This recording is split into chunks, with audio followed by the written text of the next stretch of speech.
ગમે એટલા સુંદર આપણે બ્રાન્ડેડ વસ્ત્રો પહેર્યા હોય, મૂલ્યવાન, પણ તે શુભ નથી. શુભ કઈ વસ્તુ છે? ભાલમાં તિલક. એ આપણું શુભ છે, એ આત્માનું સ્વાગત છે. આ શરીરનું હલનચલન આપણાથી નથી થતું. આમાં આત્મા નિવાસ કરે છે એટલે શરીરનું હલનચલન થાય છે. આત્મા જતો રહે તો શરીર નથી રહેતું, શબ બની જાય છે. તેથી આપણા આત્માનું સ્વાગત છે, ભ્રુકુટીમાં નિવાસ કરે છે. તેથી તિલક કરવું જોઈએ. તિલક હંમેશા શુભ છે, તિલક હંમેશા મંગલ છે. તેથી તિલકની ઉપમા આપી છે. શિવ મહાપુરુષ શું છે કે સર્વ પુરાણોમાં તિલક સમાન છે. શૈવમ પુરાણ તિલકમ ખલુ સત્પુરાણમ. સત્ય વસ્તુ ભરપૂર ભરી છે આ પુરાણની અંદર. કેવું પુરાણ છે? વેદાંત વેદ વિલસત પરવસ્તુ ગીતમ. જે કોઈ પુરાણનું ગીત ગાય છે, જે કોઈ પુરાણને સાંભળે છે, જે કોઈ પુરાણનો પાઠ કરે છે, પારણ કરે છે અથવા શ્રવણ કરે છે, એના માટે વચન આપ્યા છે. યો વે પઠે ચ શૃણુયા પરમાદરેણ. મહાદેવ પ્રેમ કરે તેને, શંકરજી આદર આપે તેને મહાદેવ પ્રેમ કરે. આપણે સૌ મહાદેવને પ્રેમ કરીએ સ્વાભાવિક છે, પણ મહાદેવ જયારે આપણને પ્રેમ કરે, આપણે તો રોજ કહીએ તમે છે માતા પિતા, પણ એ કહે કે હે બેટા, હે વત્સ, હે પુત્ર, મારે પાસે આવો. ત્યારે આપણું જીવન સાર્થક બને છે.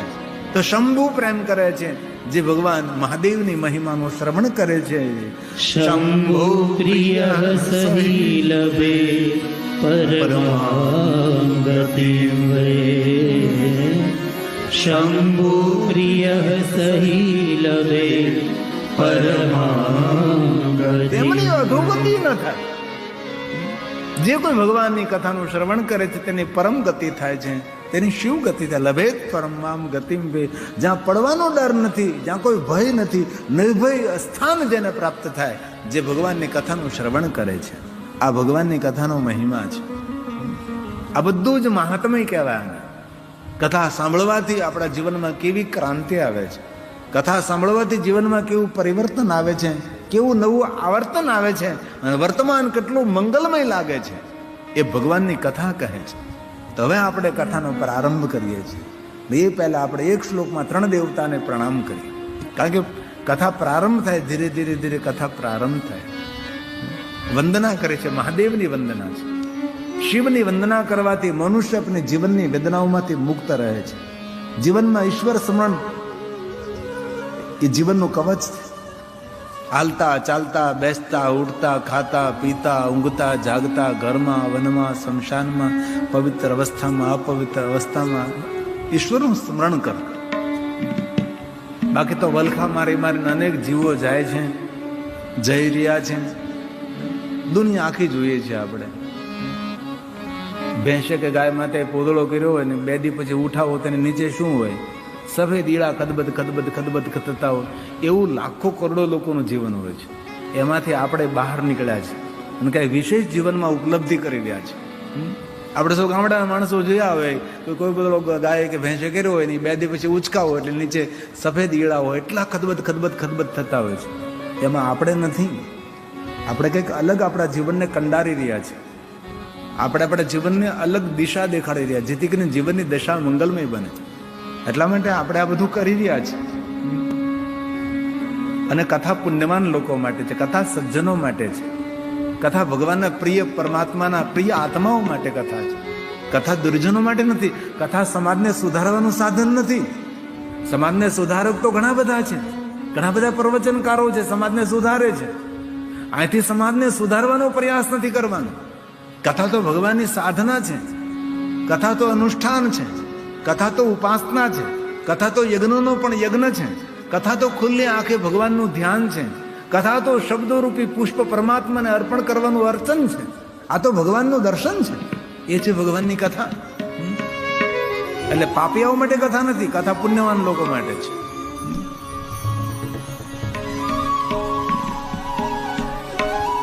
ત્યારે એવા આપણે કથાનો પ્રારંભ કરીએ છીએ. એવું નહીં સમજતા 2 દી શું કર્યું એમ. એ પણ ભગવાનની કથા હતી. ધીમે ધીમે દ્વાર ખોલે કથાના, ધીમે ધીમે ધીમે કથાના માર્ગો ખોલે. ધીરે ધીરે કથાની અંદર ડૂબવાનું હોય, પછી ધીરે ધીરે કથાથી ધીમે ધીમે બહાર નીકળવાનું હોય છે. તો આપણે એક શ્લોકમાં 3 દેવતાને પ્રણામ કરી અને જલ્દી જલ્દી કથામાં પ્રવેશ કરીએ. આપણે ભગવાન શિવની વંદના છે. જગત પિતરમ શંભો. આપણા સૌના પિતા છે. કોઈ જાતિ જ્ઞાતિ વર્ણ ભેદ નથી. સૌના પિતા શિવ છે. આપણા પૂર્વજ ભગવાન શિવ છે. આપણું જન્મસ્થાન શિવ છે. આપણી યાત્રાનો પ્રારંભ ભગવાન શિવ છે. તેથી જગત પિતરમ શંભુ. જે કે શિવનું અર્ચન કરે છે, જે કોઈ શિવનું પૂજન કરે છે, જે મહાદેવનું સ્મરણ કરે છે, એના માટે કહ્યું છે એના પિતૃનું તર્પણ કરે છે. એવું ન સમજો કે ગયા તીર્થ જઈએ, વિશેષ પ્રકારે વિધિ કરીએ, કરવી જ જોઈએ. કોઈ નારાયણ બલિ કરીએ, પિતૃ તર્પણ માટે વિશેષ કોઈ ઉપાય કરીએ, એ બધું જ કરવું જ જોઈએ. પણ શિવ મહાપણા ગ્રંથે એમ કહે છે જે શિવનું સ્મરણ કરે છે એ પોતાના પિતૃનું તર્પણ કરે છે. કારણ કે જગતના પિતા શિવ છે. આપણા સૌના પિતા પિતરમ આપણા પિતૃ છે. કોણ છે? શિવ છે, જે સ્વયંભૂ છે, વિભૂ છે, પ્રભુ છે, સામર્થ્યવાન છે. એવા ભગવાન શિવજી હું તમને પ્રણામ કરું છું. કારણ કે આપની મહિમાનો પ્રારંભ કરું છું. ભગવાન વ્યાસજી મહાદેવની વંદના કરે છે. જગત પિતરમ શંભો. હે મહાદેવ, જગતો માતરમ શિવ. આખા જગતની માતા છે ભગવાન. જગદંબા આદ્ય શક્તિની વંદના કરે છે. પહેલા શિવજીની વંદના થઈ, ત્યાર પછી જગત માતા ભવાનીની વંદના કરી, શિવામ. અને વિશેષતા એ છે કે ભગવાન મહાદેવની કથા ગાવાની છે, પણ શિવ અને પાર્વતીના પુત્રને ભૂલ્યા નથી. તેથી ત્રીજી વંદના છે. તત્પુત્રશ્ચ ગણાધીશં ન ત્વૈતદ વર્ણયામહે. ન ત્વૈતદ વર્ણયામહે. ભગવાન વ્યાસજી ઊંચા હાથ કરીને કહે છે કે ભગવાન આપની મહિમાનું વર્ણન કરવાનો પ્રારંભ કરું છું, પણ હું સમર્થ નથી, હું અસમર્થ છું. હવે ભગવાન શિવજીની મહિમા ગાવા માટે મહર્ષિ ભગવાન વેદવ્યાસજી સમર્થ ન હોય તો આપણે કેવી રીતે સમર્થ હોઈ શકીએ છીએ? પણ શ્રવણ કરતા અને તેમનું ગાયન કરતા મનુષ્ય માત્રનું કલ્યાણ થાય છે, એવી ભગવાનની કથા છે. તેથી કોઈ ભગવાનની કથા સંપૂર્ણ રીતે ગાઈ ન શકે, કોઈ વર્ણવી ન શકે, સંપૂર્ણ કોઈ જાણી ન શકે, કોઈને જણાવી ન શકે. ન ત્વેતદ વર્ણયામહે. કોણ ગાઈ શકે, કોણ કહી શકે, કોણ સમજાવી શકે, કોણ કહી શકે? કોઈ નહીં. ન ત્વેતદ વર્ણયામહે, કોઈ નહીં. પુષ્પદંત મહારાજે પણ આ જ વાત કરી કે ભગવાન આપનો મહિમા અપરંપાર છે. દિશાથી પર, દેશથી પર, કાળથી પર, બુદ્ધિથી પર, મતિથી પર, શબ્દોથી પર, પુરાણથી પર, વેદથી પર. જે વસ્તુ વેદ સાથે જોડાયેલી હોય તો વેદને સમજીએ તો સમજાય જાય, પણ નહીં સમજાતું. પુરાણને સમજીએ તો સમજાય, નથી સમજાતું. કારણ કે સર્વથી પાર છે.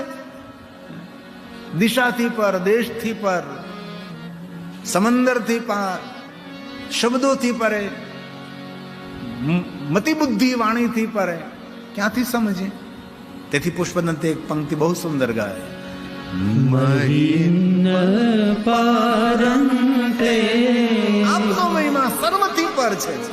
પરમ વિદુષો યદર્શદર્શી. કોઈ ન કહી શકે, કોઈ ન સમજી શકે. સ્તુતિર બ્રહ્માદીના મપી તદવસન્ના સ્વૈતિર. કોની વાણી પરિપૂર્ણ નથી કે આપનો મહિમા ગાઈ શકે છે. બ્રહ્માદિક દેવતાઓની વાણી પણ અધૂરી રહે છે. ભગવાન આપનો મહિમા ગાવા માટે પુષ્પદંત બોલે. અથાવાચ સર્વ સ્વમતિ પરિણામાવધિ ગુણા મમાપેશ સ્તોત્રે હર નિરપવાદ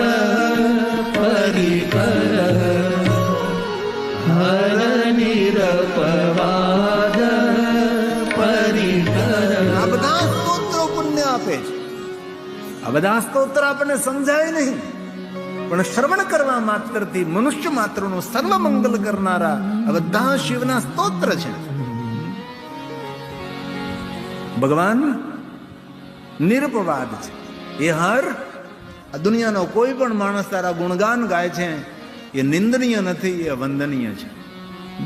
એ નિરપવાદ છે. ભગવાન જે તારી મહિમા સાંભળે છે, જે તારી મહિમાનું ગાયન કરે છે, એ સૌ પૂજ્ય છે, સૌ વંદનીય છે.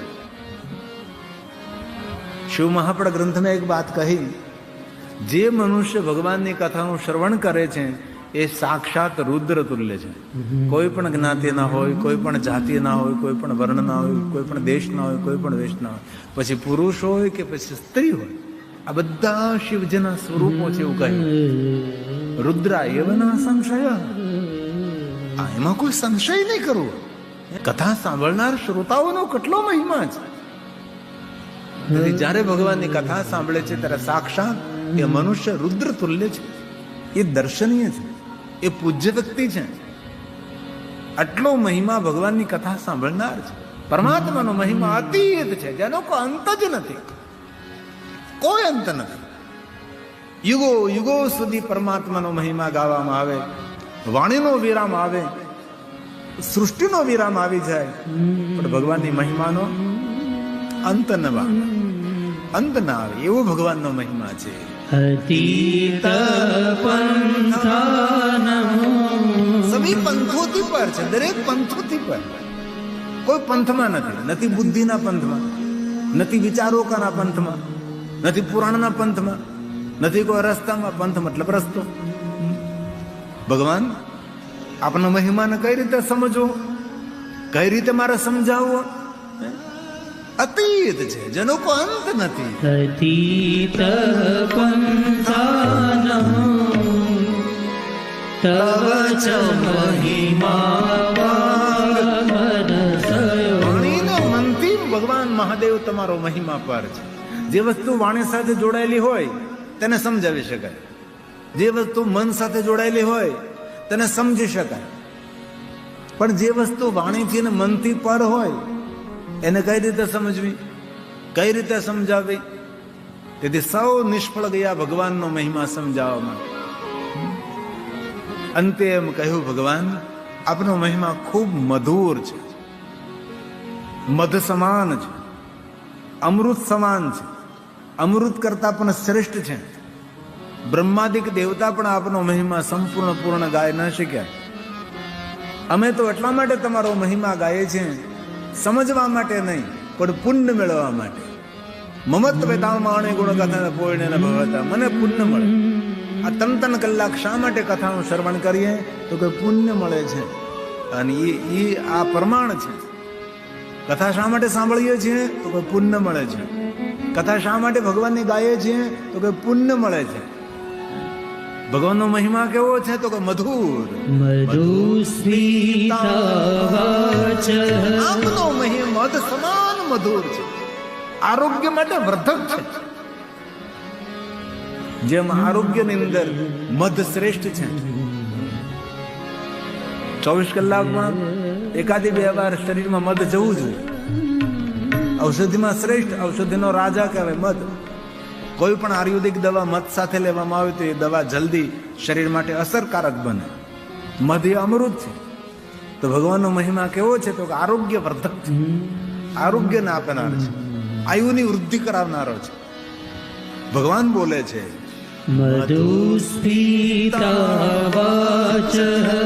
કેવો મહિમા છે? પરમૃતમ નિમિતવત, મધ જેવો મધુર, પણ કેવો? પીધા પછી અમૃત જેવો મહિમા છે. અમૃતને પીને જે અમૃતને પ્રાપ્ત કરે છે પરમાત્મા, તારો મહિમાનું પાન કરતા, ગાયન કરતા પરમાત્મા તું મને મળે છે. આમ તો તારો મહિમા ભગવાન કોણ ગાઈ શકે? આપનો મહિમા કોણ સમજી શકે? બ્રહ્માદિક દેવતા પણ નિષ્ફળ ગયા. સ્તવ બ્રહ્મન કિમ વા ગપી સુર ગુરુ નિસ્મય પદ. સુરગુરુ દેવતાઓને એમના ગુરુ પણ નિષ્ફળ ગયા. ભગવાન મહાદેવ આપનો મહિમા ગાવામાં બ્રહ્માદિક દેવતા સફળ ન થયા. દેવગુરુ બૃહસ્પતિ આપનો મહિમા ગાવામાં સફળ ન થયા. અમે કઈ રીતે સફળ થઈએ? પણ ભગવાન એટલા માટે અમે આપનો મહિમા ગાઈએ છીએ, અમને પુણ્ય મળે, અમારું સર્વ મંગલ થાય, અમારા પરિવારનું સારું થાય, અમારા કુળનો ઉદ્ધાર થાય, અમારા સૌનું શુભ થાય, અમને સૌને પુણ્ય મળે. ને પુણ્ય હંમેશા આનંદ આપનારું હોય છે, પુણ્ય હંમેશા સંતોષ આપનારું હોય છે, પુણ્ય હંમેશા આરોગ્ય આપનારું, પ્રતિષ્ઠા આપનાર, માન સન્માન આપનાર પુણ્ય હોય છે. પુણ્ય હંમેશા પરમાત્માના ચરણોમાં પ્રીતિ કરાવે છે, એ પુણ્ય છે. તો પુણ્ય ક્યાંથી મળે છે? તો કહ્યું મમત્વેતાવાણી ગુણ કથન પુણ્યેન ભવત. હે ભગવાન, પુનામીપ્યર્થેસ્મિન પુરમથન બુદ્ધિ વ્યવસિતા. પુરમથન બુદ્ધિ વ્યવસિતા. બાકી તો અસિત ગિરી સોમ સાત કજ્જલમ સિંધુ પાત્ર સુરતવર શાખા. માતા શારદા દિવસ રાત્રે લેખા કરે, સાત સમંદરની શાય બનાવવામાં આવે, પૃથ્વી જેવડો કાગળ લેવામાં આવે, કલ્પવૃક્ષની ડાળી લઈને તેની કલમ બનાવવામાં આવે. તો પણ ભગવાન આપનો મહિમા કહેવો, સમજો, સમજાવો, લખવો બધું જ અસંભવ છે. ભગવાન અસિત ગિરી સમમ, અસિત ગિરી સમમ સ્યા. આ ભગવાન માટે કહ્યું છે, આ પ્રભુ માટે, આ શરણાગતિનો ભાવ છે. કજ્જલમ સિંધુ પાત્રે હે મહાદેવ, સુરતરુવર શાખા આવી શરણાગતિ સ્વીકારે. લેખની પત્ર મૂર્વી લિખતી અધિગૃહીત્વા શારદા સર્વકાલમ તદપી તવ ગુણાનાં નિષ્પારમ નયતિ. મહેશાનના પરો દેવો મહાદેવ, નિષ્પારમ નયતિ. કોઈ ગાઈ ન શકે, કોઈ સમજી ન શકે, કોઈ સમજાવી ન શકે. જે સમજાય જેટલું ગવાય તેટલું પુણ્ય આપનારું છે. બાકી મહેશાન ના પરો દેવ, શિવ જેવા કોઈ દેવ. હે મહાદેવ, હે મહાદેવ, હે મહાદેવ.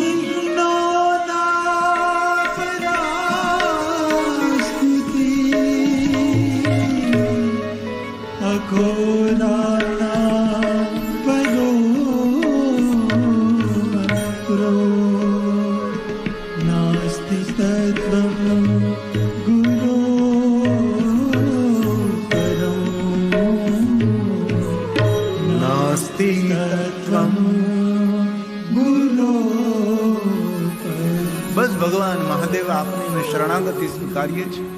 આવી રીતે ભગવાન શિવજીને પ્રણામ કર્યા છે, માતા ભવાની આદ્ય શક્તિની વંદના કરી છે, અને ભગવાન ગણેશને યાદ કર્યા છે.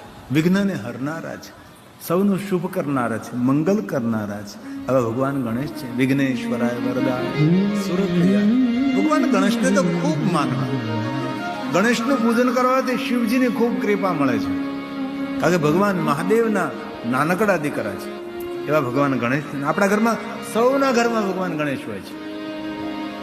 ભાગ્યે જ કોઈનું ઘર એવું છે જેના ઘરમાં ગણેશ ભગવાન નહીં હોય. ભગવાન ગણેશ વગર આપણો ઉદ્ધાર નથી. આ કથા તો મહાદેવની છે, તો પણ ગણેશ ભગવાનની વંદના ભૂલાણી નથી. કાર્ય પ્રારંભે, યાત્રા પ્રારંભે ભગવાન ગણેશને તો સાથે રાખવાના જ. કારણ કે વિઘ્ન હરતા તો છે જ, પણ સાથે સાથે મંગલ કરતા પણ છે. આવા ભગવાન ગણેશ છે. આવો સાથે બોલીએ. વિઘ્નેશ્વરાય વરદાય દુનિયાના દરેક વરદાનો આપવાનું જેનું સામર્થ્ય છે એવા ભગવાન ગણેશ છે. અને દેવતાઓને વહાલા છે ગણેશ. સુરપ્રિયા દેવતાઓને વહાલા છે. જે વરદાનો મહાદેવ આપી શકે બધા જ વરદાનો ગણેશ ભગવાન આપી શકે છે. આવું સામર્થ્ય ધરાવનારા આપણા ભગવાન ગણેશ છે. એટલે આપણા સૌના ઘરમાં ભગવાન ગણેશ હોય છે. ઉઠીને રોજ યાદ કરવા, પ્રાતકાલે આંખ ખોલે ગણેશ ભગવાનને યાદ કરો, દિવસ આપણો મંગલમય રહેશે.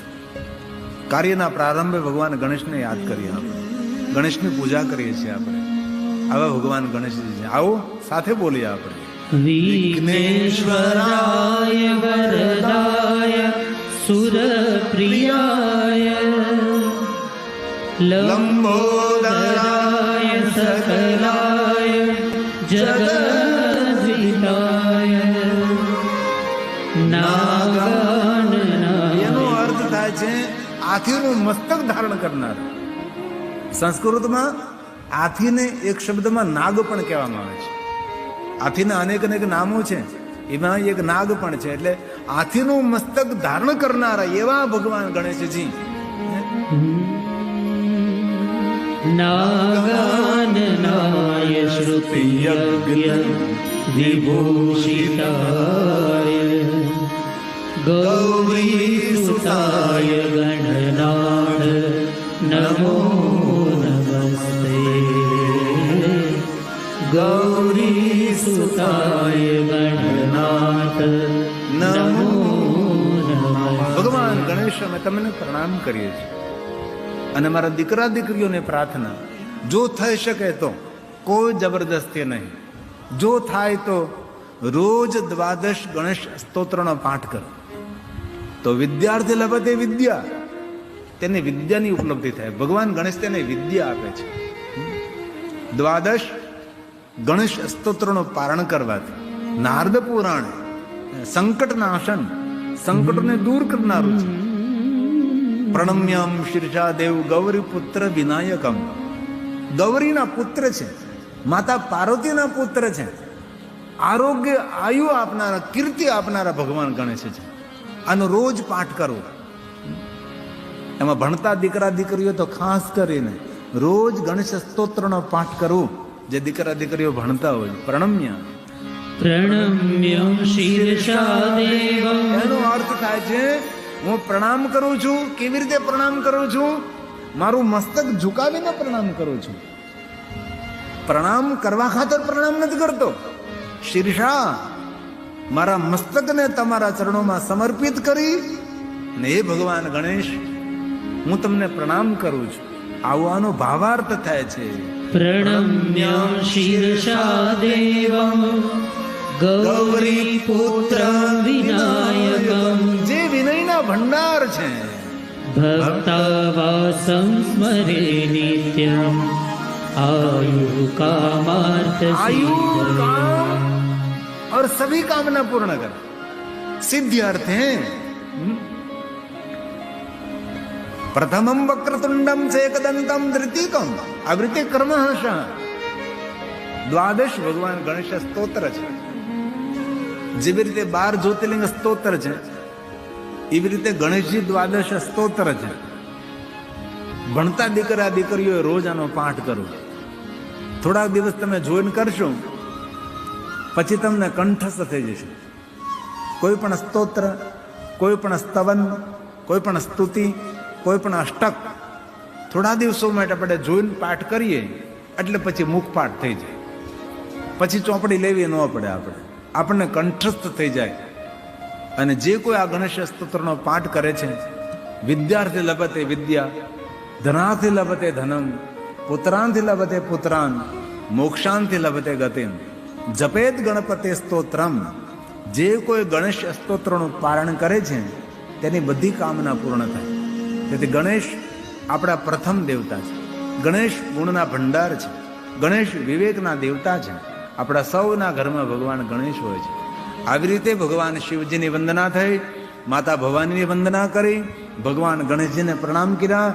ભગવાન વ્યાસજી કહે છે આપનો મહિમા ગાવામાં હું અસમર્થ છું. નાંતમ દેવા વિજાનંતી. કોઈ દેવતા પણ આપનો મહિમા ગાવામાં સમર્થ નથી. એવું ભગવાન શિવજીના ચરણોમાં ભાવ પ્રગટ કર્યો છે.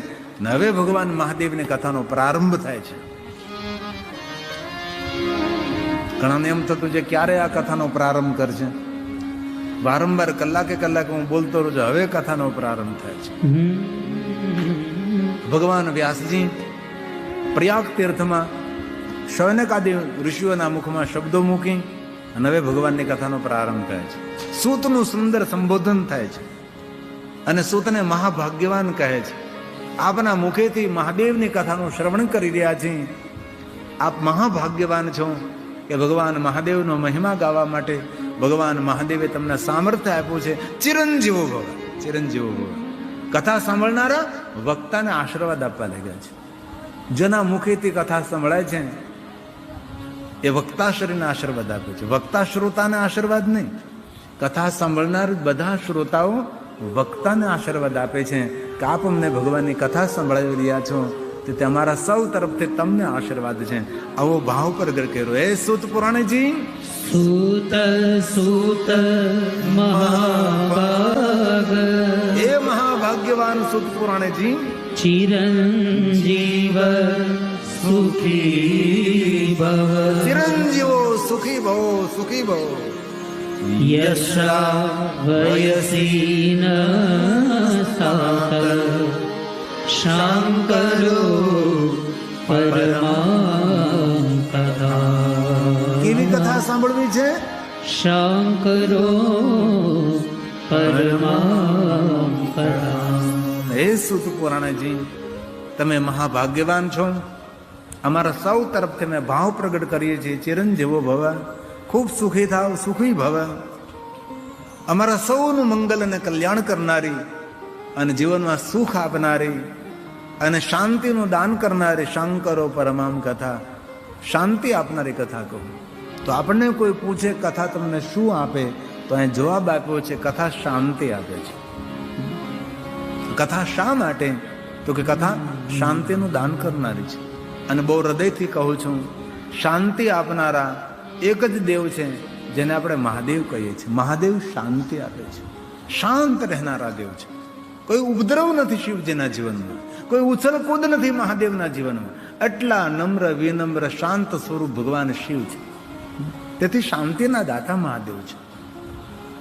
નારદે પૂછ્યું ભગવાન શ્રી હરિ વિષ્ણુજીને કે ભગવાન વિષ્ણુ, મને શાંતિ ક્યાંથી પ્રાપ્ત થાય? જ્યારે વિષ્ણુ ભગવાને કહ્યું કે શિવનું ભજન કરવાથી તમને શાંતિ મળશે. મહાદેવનું ભજન કર્યા વગર નારદજી કોઈને શાંતિ મળી નથી. શાંતિ સ્થાને વિના નહીં. શિવના ભજન વગર કોઈને શાંતિ મળી નથી અને શાંતિ મળવાની પણ નથી. તેથી શિવનું ભજન કરો તો ભગવાન હંમેશા તમને શાંતિ આપશે. રામચરિત માનસની ચોપાઈ છે. ભગવાન વિષ્ણુજી નારદજીને કહ્યું તમે શિવનું ભજન કરો તો તમને શાંતિ મળશે. જપ મુજાલી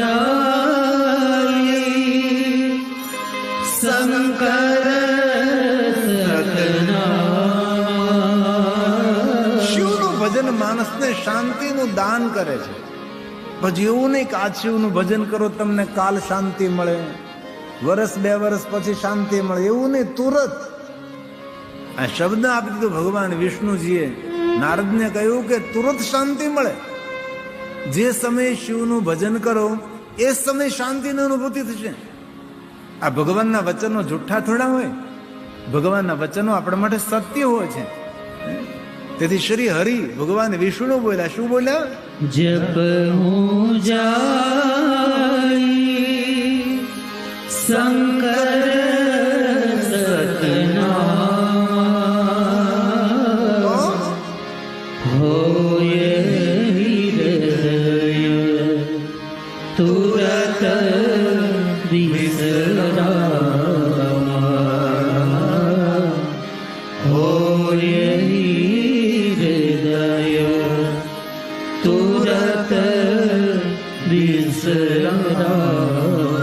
તેથી જીવનમાં શાંતિની અનુભૂતિ કરવી હોય શિવનું ભજન કરો. અને શાંતિ તો આપણા જીવનનું લક્ષ્ય હોય છે ભાઈ. અમારા વિદ્વાન બ્રાહ્મણો શાંતિ મંત્ર બોલે, સૌને શાંતિ મળે, સૌને શાંતિ મળે. ગગનમાં અગનમાં આકાશમાં પાતાળમાં જીવ જંતુમાં સૌને શાંતિ મળે. શાંતિ મંત્ર કહેવાય. કોઈ પણ મંત્ર સ્તોત્ર બોલીએ છેલ્લે શાંતિ શાંતિ બોલીએ છીએ. શાંતિ જોઈએ છે આપણે. હરિ ઓમ દ્યો શાંતિરંતરિક્ષ શાંતિ પૃથિવી શાંતિરાપા શાંતિઓષધયા વનસ્પતયા શાંતિ વિશ્વે દેવા શાંતિ શાંતિર્બ્રહ્મ શાંતિ સર્વગો શાંતિ સામા શાંતિરેધિ ઓમ હરિ. તેથી શાંતિ આપનારો કોઈ દેવ હોય તો ભગવાન મહાદેવ છે. તેથી મહાદેવ માટે બોલીએ ને, શાંતાકારમ શિખર શયનમ. આ ભગવાન મહાદેવ માટે આપણે બોલતા હોય છે. શાંત રહેનારો દેવ છે અને સૌને શાંતિ આપનારો દેવ છે. તેથી શિવનું ભજન કરવાથી હંમેશા ભગવાન શાંતિ આપે છે. તેથી કહ્યું શંકરો પરમહંસ કથા, શાંતિ આપનારી કથા કહો. કથા ધન સંપત્તિ વૈભવ આપે ન આપે, લેકિન જેની પાસે શાંતિ છે ને તેની પાસે સંપત્તિ છે. ઉછળકૂદથી ન મળે, ઉપદ્રવ કરવાથી ન મળે. સંપત્તિ ક્યાં રહે છે? તો કે જ્યાં શાંતિ છે, જ્યાં સુમતિ છે. સુમતિ કુમતિ સબકે ઉર્ધરી નાથ પુરાણ સૌના હૃદયમાં સુમતિ કુમતિ છે. જ્યાં સુમતિ ત્યાં સંપત્તિ નાના, જ્યાં કુમતિ ત્યાં વિપત્તિ નિધાના. મનુષ્ય માત્રના હૃદયમાં સુમતિ પણ છે ને કુમતિ છે. આપણે સુમતિ પર ચાલવું છે કે કુમતિ પર ચાલવું છે? કુમતિ પર ચાલશું તો દુઃખી થશું, સુમતિ પર ચાલશું તો સુખી થશું. રામચરિત માનસની ચોપાઈ છે, सुमति कुमति सबके उर रही. સૌના હૃદયમાં સુમતિ કુમતિ છે. ખરાબ વિચારો પણ આવતા હોય, સારા વિચારો પણ આવતા હોય છે. સારા વિચારોને ગ્રહણ કરવા કે ખરાબ વિચારોને ગ્રહણ કરવા. હંમેશા કોઈ પણ નદી બે કિનારાઓથી વહેતી હોય છે. દુનિયાને કોઈ નદી એવી નથી કે એને એક કિનારો હોય. જીવન પણ એ જ રીતે જોડાયેલું છે. આપણા સૌના હૃદયમાં, ચિત્તમાં, મનમાં આ બે વિચારોનો પ્રવાહ ચાલતો હોય છે. તેથી ભગવાનને કહ્યું सुमति कुमति सबके उर रही.